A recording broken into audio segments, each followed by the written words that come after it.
Buenas tardes, hola, yo soy Javiera Necochea, soy la directora académica de Aptus y hoy día tengo el súper honor de tener a Daniel Willingham, que es profesor de psicología de la Universidad de Virginia y que ha publicado numerosos libros, entre los cuales se encuentra ¿Por qué a los niños no les gusta ir a la escuela?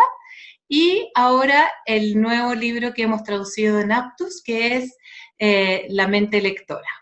Entonces quisimos invitarlo para hacerle algunas preguntas sobre el libro y ver si es que logramos meter ese bichito para que ustedes también quieran leerlo. Hi, Daniel. Hi. Who are you? Just a professor? So my background is in cognitive psychology, and I actually got my PhD in cognitive psychology and neuroscience. Sort of, I had one foot in each of those fields, and I was a researcher of memory, and I had no special interest in education at all. I was a college professor, and so was trying to teach my own course as well, but really didn't think about it that much. And spent the first 10 years of my career as a straight memory researcher. And then in about 2002, I think it was, or 2001, I was invited to give a talk to 500 teachers, which made no sense to me at all. And I told the person who invited me, I don't know anything about classrooms. I'm a cognitive psychologist. He said, no, we get that. That's fine. We think that would be interesting. Come talk to us. So I said yes, with not really thinking about it. And then 6 months later, I had to go give the talk. And about 2 weeks before I had to give the talk, I suddenly thought, oh my gosh, what in the world am I going to say to all these teachers about attention or memory or any of the topics that I knew about that they didn't already know about? But I had agreed to give the talk. So, funnily enough, I'd just gotten married. My wife is a teacher. And so I said, I have to go to Nashville to give this talk. And she said, okay, great. I'll come with you. I was like, okay, sure. We were newlyweds. So we go to Nashville, and half an hour before the talk, I said, don't come, because I made her stay in the hotel room because I was so anxious about this talk and so certain that it was just going to be a flop. But it turned out, and the way I built the talk was I just, every year I teach to, 300 or so college sophomores a course called Introduction to Cognitive Psychology. So I picked out some material that seemed sort of relevant to classrooms to me. But this is why I was so nervous. I didn't know what I was doing at all. But to my astonishment, the teachers there found, first of all, didn't know this content. And second of all, were very interested in it. And that changed my career. I was so surprised that the main findings from my field, literally the very first things that I was, that when I teach this field that I'm telling undergraduates about how learning works, how attention works, how problem solving works, that this was not standard content for teachers to know in this country. And so I decided I would start trying to write for teachers. So sorry, that was a very long answer to the question, who is Dan Willingham? That's how I got into this. So. Wonderful. Yes, we agree. We've had the same experience in Chile. Teachers have absolutely no knowledge or very little knowledge on cognitive psychology.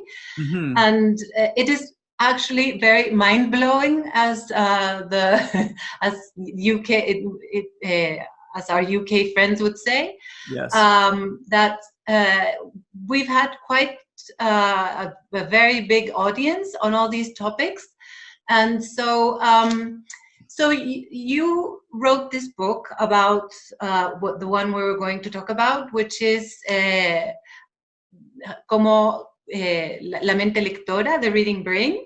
Mm-hmm. And why did you write a book about reading? Because you used to work on memory. It's true. And I mean, I've always been a generalist. my primary research area was memory, as I said.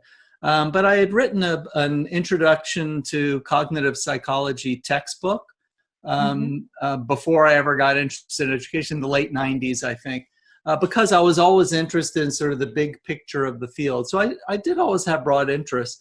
Funnily enough, the area that interested me least was language and reading and that side of things. And I don't know why. From graduate school, every other area I loved. But then, I don't know, after 20 years or whatever, I started to get more and more excited about it. And reading is so central to education. It's the topic that everybody feels like schools have to get this right.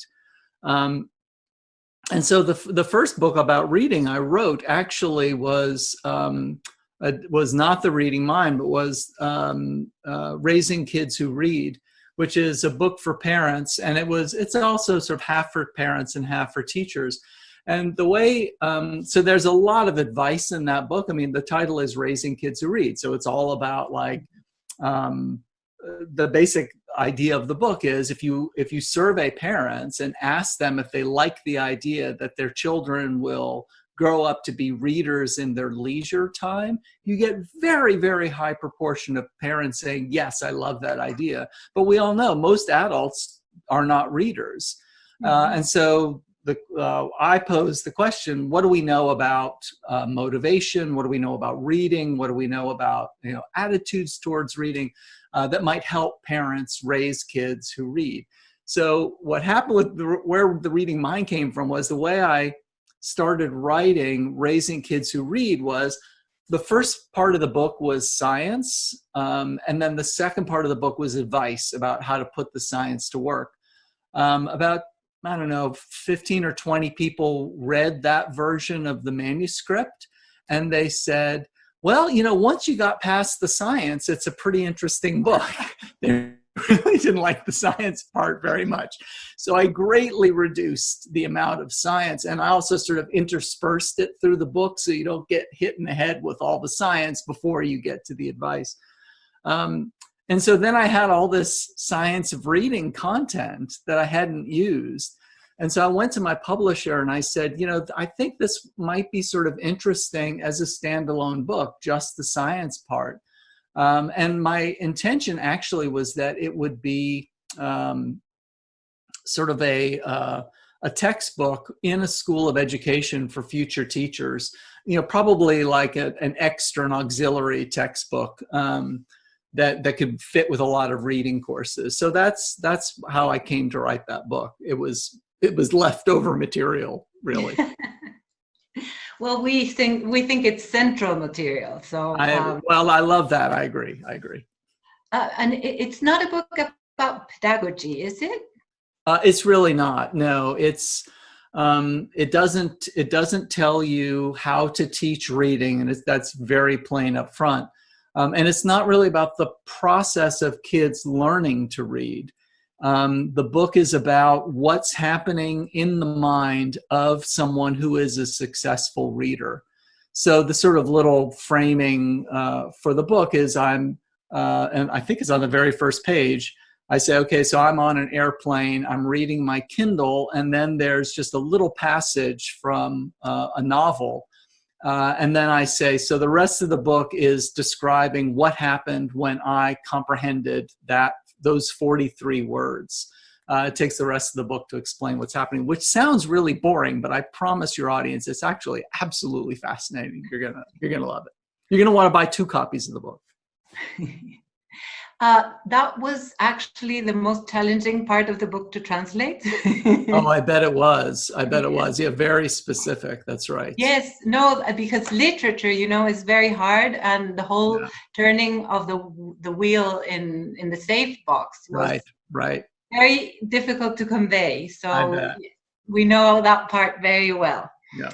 So for our readers, which are the elements of reading that you take into account to explain this whole reading brain?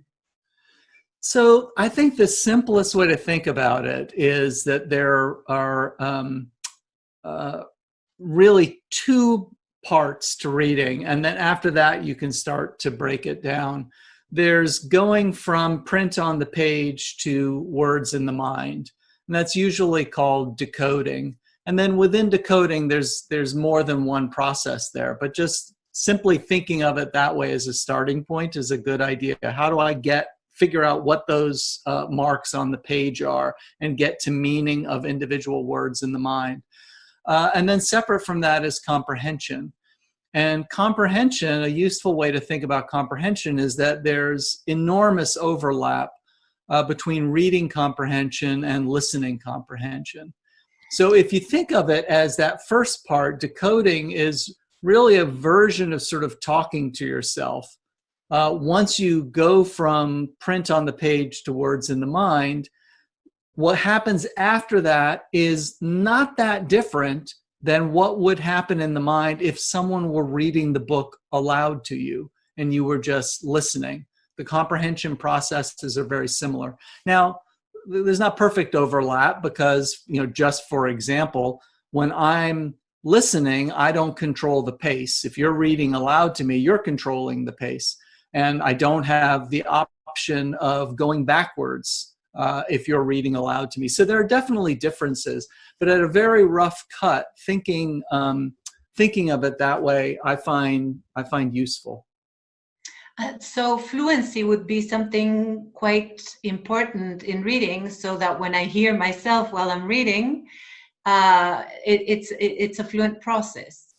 Absolutely, yeah, absolutely. And it's so clear to anyone who has children who've seen their own children or other people's children learn to read. Fluency is just so obvious to you because the child is very painfully and laboriously saying the words aloud, and then usually 6 months, 9 months after they've been working at that and practicing it, there are moments where they're just reading, they're just sort of saying the words aloud, right? And that's the beginning of fluency. But one of the fascinating things I learned as I was working on this book is I never really thought of the fact that fluency never really ends, or the development of fluency never really ends. It's an ongoing process.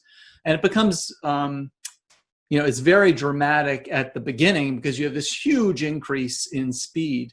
But the process is it's a function of practice in reading. And as long as you're continually practicing reading, your fluency is always getting a little smoother, a little more fine grained. And I sort of love to think of that even, someone my age, as I'm reading, I'm getting just a little bit better.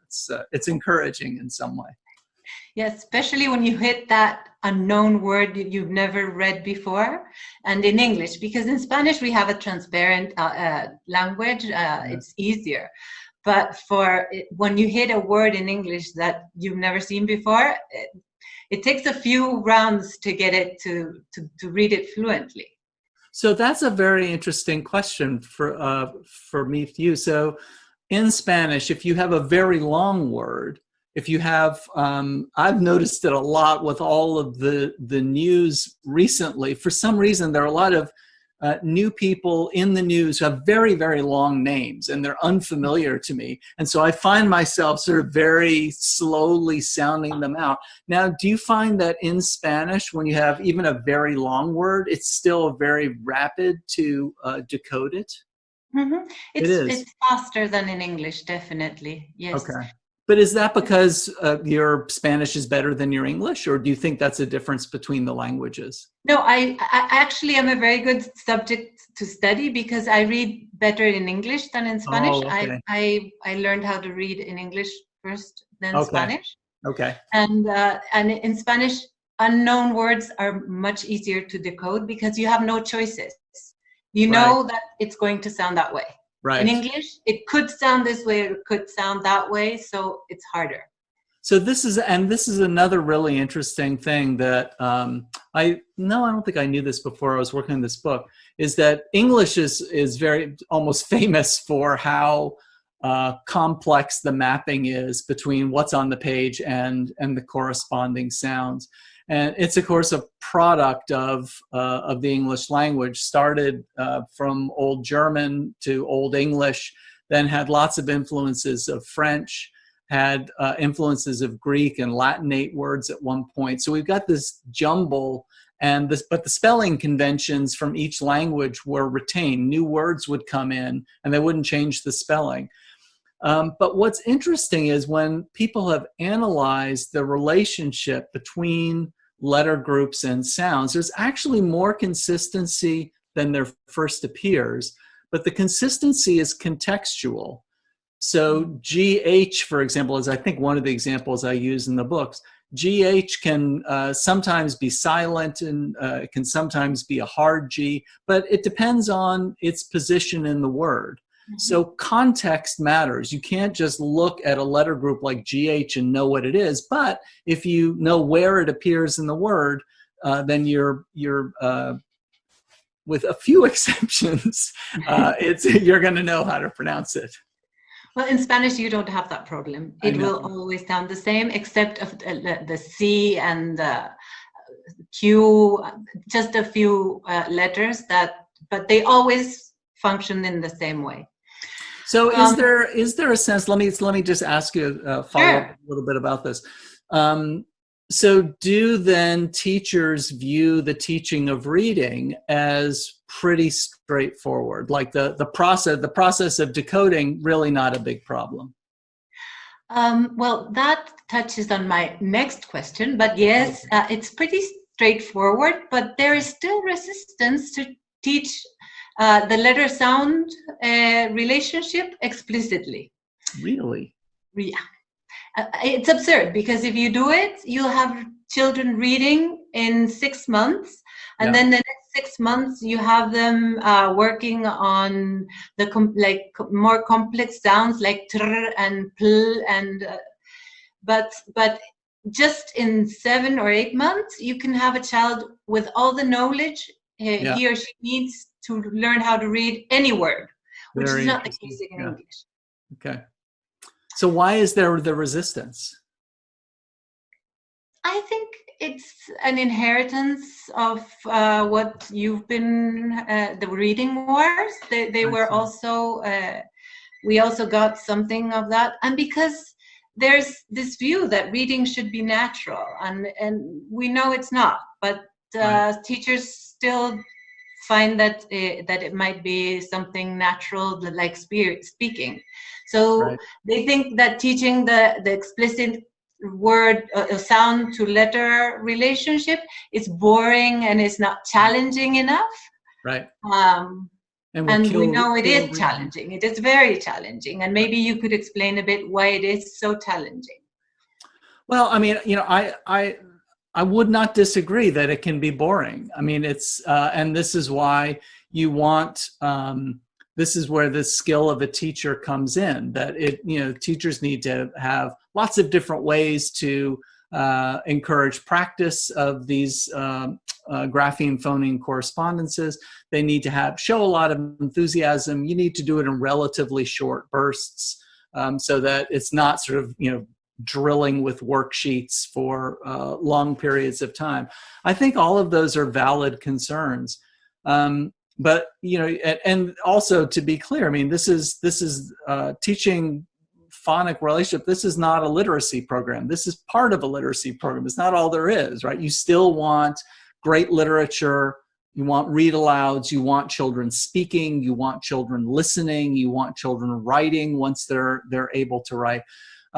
So it's just one little piece of what you're going to do all each day, but it really seems to be an essential piece. And I think one of the things that's crucial to appreciate is, and I actually wrote a blog about this recently, is having clear in your mind what the actual prediction is if you don't do it. The actual part of the reason I think that people don't see it as necessary is to say, look, I've been teaching for 15 years. Most of my children learn how to read. Right? Even though I don't do what you say is absolutely essential, most of my children learn how to read. Now, of course, you and I might be thinking, well, how about the ones who don't learn how to read, right? And so the teacher you can imagine what you or I might think if we were in that teacher's shoes, which is, well, some kids, yes, they have a very hard time, but I wouldn't necessarily think that if I had done anything different, the outcome would have been different. And that's exactly what I am arguing, is that the outcome probably would have been different for at least some of those children. So the idea is that teaching these relationships explicitly is increasing the odds that everybody is going to be successfully decoding by the end of the year. Some kids are going to come into your classroom with very strong oral language abilities. So they already have a big vocabulary. They're capable of unraveling complicated syntax. They have robust working memory. They've got lots of things in place that will really support them as readers. So just a little bit here and there of this phonics knowledge, and that child's probably going to be fine. And that may be 10% of the kids in class. And then there's 10% at the other end. Imagine sort of a bell curve. 10% at the other side who really need lots of explicit instruction. Those are the ones who aren't being reached by the methods that are used when there's no phonics in the classroom. And then everybody else in between. I'm sort of making up this 10, 10, 80, but it's probably something like that. Everybody else in between is sort of in between. Like they're kind of getting it, in a squishy kind of way.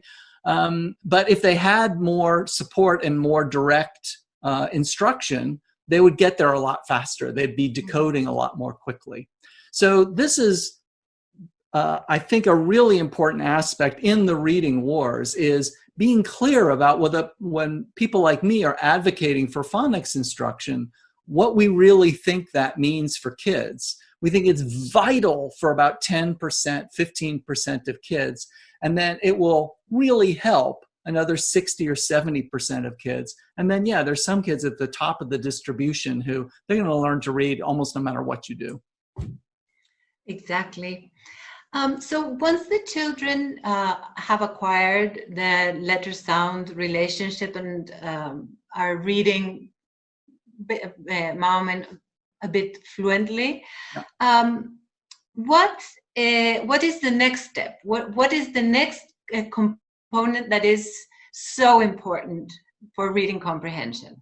So for reading comprehension, I assume you're talking about fluency.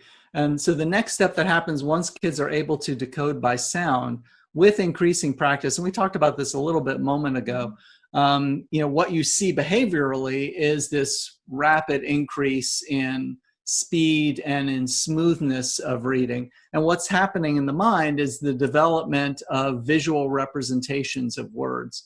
So they're developing not only visual representation of letters, but also clumps of letters, groups of letters that occur frequently in the language. You get representations of those, and then visual representations of actual whole words that are encountered frequently. Those point to meaning directly. So when the child first comes into school, it's sound that's connected to word meaning. And so you're getting to word meaning via sound. They're decoding. They say C-A-T, oh, cat. Oh, that's a cat, like a cat, my pet cat. So you got sound connected to meaning, and then you eventually develop these word groupings, and they connect directly to meaning. That's much faster. So there's two ways that reading speeds up for fluency. One is just like tying your shoes. Anything you practice enough, you'll get faster at it. So the sound process, decoding by sound, becomes faster by virtue of practice. But then in addition, you're developing these visual representations, and visual recognition is very, very fast and is faster than the auditory decoding. That is vital to comprehension, just because the process of decoding is so laborious and so demanding of working memory, you really can't think very much about meaning. I can't remember if I told the story in this book or another book, but a very strong memory for me. I was in high school, and a friend of mine the teacher asked him to read aloud a poem.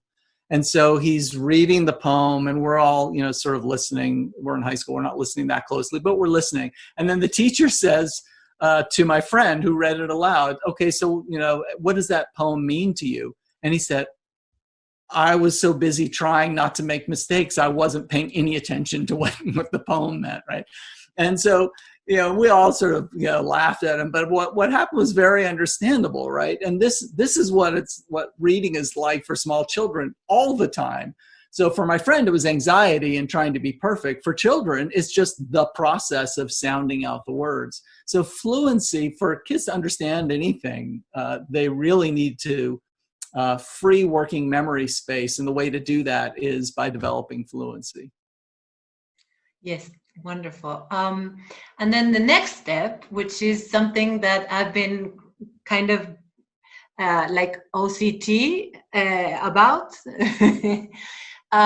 is background knowledge. Yes. And why is it that important for reading? So important, yeah, and it's a really interesting disconnect between the research literature and sort of both what researchers are working on and what researchers are communicating to teachers. So the finding that background knowledge is really, really important to comprehension goes back to the 80s and really the mid to late 80s is when a lot of the important work got done. There was another wave using different methodologies that was maybe 10 years after that. Actually, before I do that, let me just give the audience a sense of why it's so important. I'll use the example that I use in the book. So take two simple sentences like Tricia spilled her coffee, Dan jumped up to get a rag. Okay, so those two sentences. It's clear as you're listening to it, and same thing would be true if you were reading it, you are meant not just to understand this happened, then that happened. You are to understand the causal connection between those two sentences. Dan jumped up because Tricia jumped up to get a rag because Tricia spilled her coffee, right?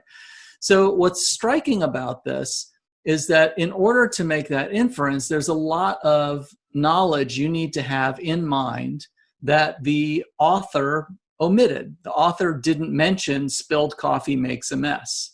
The author didn't mention people don't like having messes around. The author didn't mention a rag can clean a mess. The author assumed that you knew all that. And your mind is very, very good at providing just the right type of information to help you make those bridging inferences and tie sentences together. Now, if you don't have the knowledge, you're not going to get the right inferences. So, although sometimes you might think that you understand, just as you might think, okay, I know what happened. You know, Tricia spilled her coffee and Dan jumped up to get a rag. You don't get the causality, but you know physically what happened, right? So the example I think I used in this book was the washing machine? No, not the washing machine. That's a slightly different point. This one was, well, I could use that one too. No. Oh, I know what it was. The researchers saw that the data distribution was perfectly symmetrical. She emailed her assistant to come into her office. So if you don't work with data very often, but you may know what symmetry is, and you may have the idea, like people graph data. So okay, so you can figure out the first one, even if that's not terribly familiar. And then you obviously know what email is.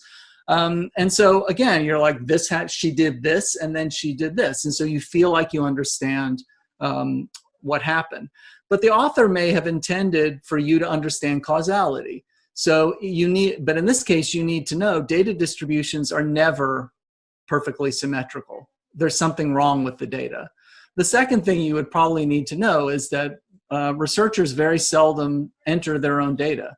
The assistant would do that. Now you see where the causality comes in. There's something wrong with the data, so she wants to talk to the assistant and figure out what it is. So these are just a couple of examples of why background knowledge is so important. I alluded to studies in the 1980s. There were a series of studies that looked at children who happened to know a lot about some topic. One of the most high profile and often repeated ones is baseball. These were 7th graders, some of whom knew a lot about baseball, some of whom didn't. And the point of the study is that when you give children something to read that is on a topic they know a whole lot about, all of a sudden kids who are terrible readers look like really good readers. And in fact, they look like much better readers than kids who do well on reading tests but don't know anything about baseball. So it's a very, very dramatic effect. And you've gotten a taste for why background knowledge is so important. Authors are always omitting information they think their audience already knows. You have to do that. If you don't, your writing becomes incredibly tedious. This is what's really meant by know your audience, is make good guesses about what you need to tell them and what you don't need to tell them. Right. If you were to teach, if you had a limited time and you were to teach more content or more reading strategies, what would you teach?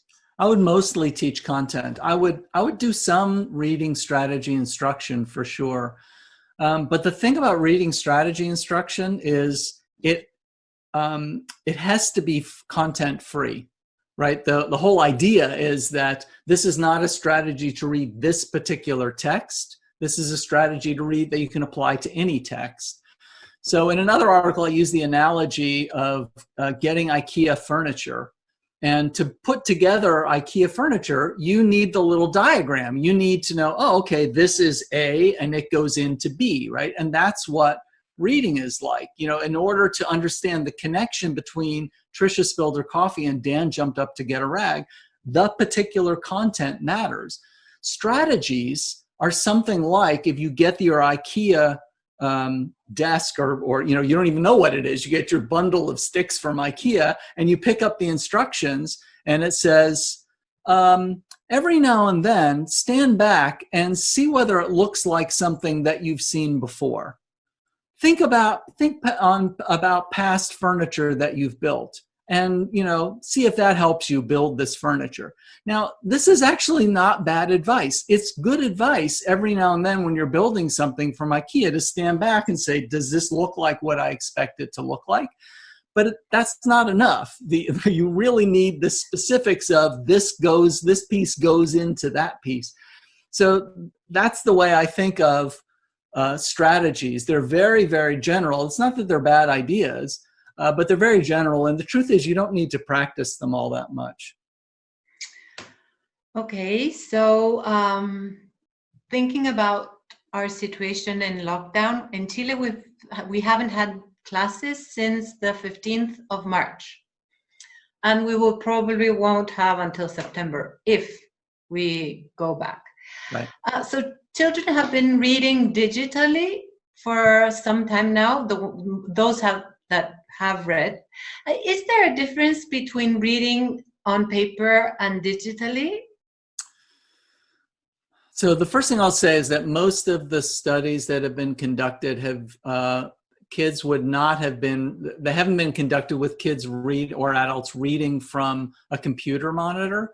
They're reading more from a dedicated e-reader, which does have a better quality screen. And you really do get things like eye fatigue. And so that can be a problem. There's a big split in terms of this, when you think about this question, is paper equivalent to reading on a screen? The split is whether you're doing casual reading, like the kind of thing you and I would take on an airplane, versus something like an electronic textbook. And the split is, even when it's something like, you know, a light book that you know, a biography of a politician or something like that, you know, sort of general nonfiction for a general audience, there's actually a small decrement to comprehension from a screen. It's small enough that the reader doesn't really notice it. So, you know, I read on my phone when I'm on an airplane, and I'm reading, you know, a thriller or something like that most of the time. And I believe it that I'm not getting as much of the meaning as I would if I were reading in paper, but I really don't care because my purpose in reading is casual. And crucially, the reading that I'm doing is fairly easy. Once you get to textbooks, everything changes. now that I'm reading for a different purpose. I'm not reading for my own pleasure. I'm reading frequently to commit something to memory. The content is much more difficult. It's going to be unfamiliar as well. And then third, it's very likely going to be organized differently. Textbooks tend to be organized hierarchically, whereas fiction and narrative nonfiction tends to be much more linear. It's easier to know where you are. All those differences add up to pretty significant decrements in comprehension when reading from a screen. And so when you ask students after a semester, okay, you use this electronic textbook, what would you want next semester? It's usually about 75, 80% say, I'd rather have a paper textbook. Yes, life has been a bit harder for our kids these days. And this learning. Is universal. This is universal, yeah. I know. And one last question. For parents who have preschool children and in kindergarten or pre-kindergarten, what would you say that is the most important thing to work on so that they will be able to read fluently in the next couple of years? Parents, I think, should mostly focus on reading motivation. And I think the important thing to do there is make it bigger than just reading. Set it up as a family value that we are a family who likes to learn new things. We're a family that likes to experience new things. If you weave that into your day, you'd be surprised how many decisions that influences. You know, you're at the grocery store and you try something new just because it's new, and, you know, explicitly tell your kids, like, you know, I'm curious. I think, you know, it's good to be curious. We're gonna learn something new here. If you get too focused on reading just as reading, it becomes a chore. And this worst case of that you see is parents who say, like, okay, well, you can't go out. The child says, I want to go outside and play, and they say, well, have you done your reading yet? And so it's very clear you're sort of withholding something nice that the child wants, but, you know, they have to get through the reading. You know, the parent is making it explicit that it's a chore. Obviously, part of that is the child seeing you live that in your own life. Child seeing you read, the child seeing you be curious, wanting to learn about new things. But one of the things I write about at some length in Raising Kids Who Read is this idea of family values, how we, you know, it's right around age 5 or 6, maybe 7 at the latest, when kids realize my family is not like other families. You know, 2 or 3-year-olds, right? They just see adults, and all adults are the same, and they've got all these arbitrary rules, and they're trying to figure out what the rules are. And then when they get to be 5 or 6, and they start visiting their friends' houses, and they realize things are different at my friend's house. Like, they have different types of things on the walls, or we have lots of books. My friend had no books at all in his house, right? And the rules are different. And families express their values through things like what's on the wall, what we spend money on, what we talk about, who we talk about with reverence, who we think of as a hero. And so even if, you know, kids sort of famously in their teens will kind of reject family values, they're trying to figure out who they are. But frequently, you know, they will circle back to that. And if you raise your child with a sense of this is who we are in this family, we love to learn. Part of that is reading. I think that's probably the most important thing that a parent can work on. Don't get too worked up about the skills unless you're really, really concerned your child is struggling and the school is not serving them. They're going to get better and better at reading. Your job is really the motivation part and the self-image as a reader part. Wonderful. So I think that's about it. Unless there's something that you would like to add for our readers?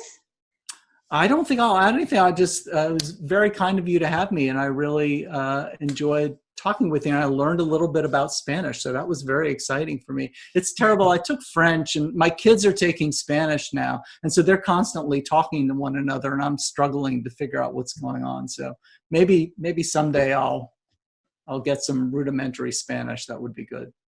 I think you would be a good Spanish. Well, now at least I know the orthography is transparent. That's pretty exciting. So I'm happy about that. Yeah. Yeah. It makes life easier, especially for dyslexic kids who struggle.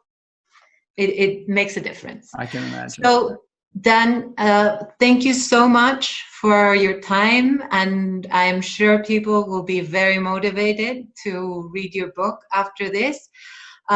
We'll let you know when we have it ready with the subtitles, so you can take a look and give it to your kids so that they learn even more Spanish.